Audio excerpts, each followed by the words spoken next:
बिहार विधानसभा चुनाव फतह करने के लिए देश के प्रधानमंत्री, गृह मंत्री से लेकर नेता प्रतिपक्ष राहुल गांधी तक सभी लोग बिहार में डेरा जमाए हुए हैं।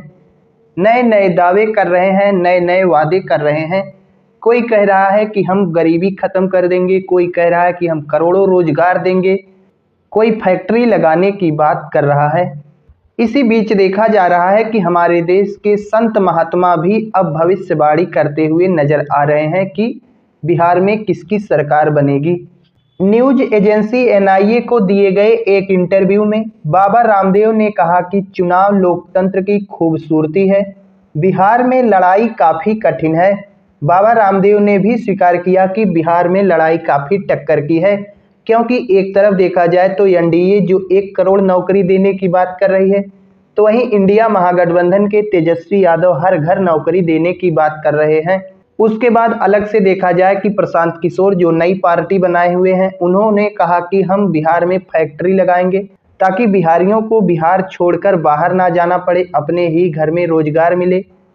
तो ऐसी स्थिति में देखा जा रहा है कि सभी ने तो दावे मजबूत ही कर दिए हैं। तो ऐसी स्थिति में यहाँ पर लड़ाई काफ़ी ज़्यादा टक्कर की है।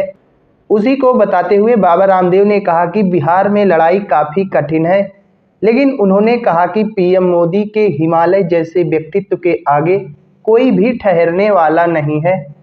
बाबा रामदेव ने कहा कि मोदी जी की छवि, चरित्र और उनका योगदान दैवीय आशीर्वाद की तरह काम करता है। एक प्रकार से देखा गया तो बाबा रामदेव ने मोदी जी को देवता साबित कर दिया। उन्होंने कहा कि मोदी जी की छवि, चरित्र, उनका योगदान दैवीय आशीर्वाद की तरह काम करता है, इसलिए उनका पलड़ा भारी है। बाकी बिहार विधानसभा चुनाव को देखा जाए तो यहाँ पर 6 और 11 नवंबर को चुनाव होने वाला है और 14 नवंबर को चुनाव का परिणाम भी घोषित कर दिया जाएगा। तो इसी को देखते हुए देश के प्रधानमंत्री, गृह मंत्री से लेकर लोकसभा नेता प्रतिपक्ष राहुल गांधी तक सभी लोग अब बिहार में उतर चुके हैं, बिहार में डेरा जमाए हुए हैं ताकि अपनी अपनी पार्टी को जीत की तरफ अग्रसर कर सकें।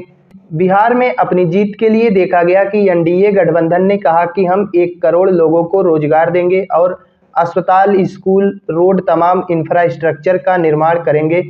तो वहीं दूसरी तरफ देखा गया कि महागठबंधन ने बिहार का तेजस्वी प्रण शीर्षक से अपना घोषणा पत्र जारी किया, जिसमें दावा किया गया कि सरकार बनने के 20 दिन के अंदर कानून बनाकर सुनिश्चित किया जाएगा कि हर परिवार में कम से कम एक सरकारी नौकरी मिले। बाकी बिहार में इस बार किसकी सरकार आने वाली है, इस पर आप लोग अपनी राय दे सकते हैं।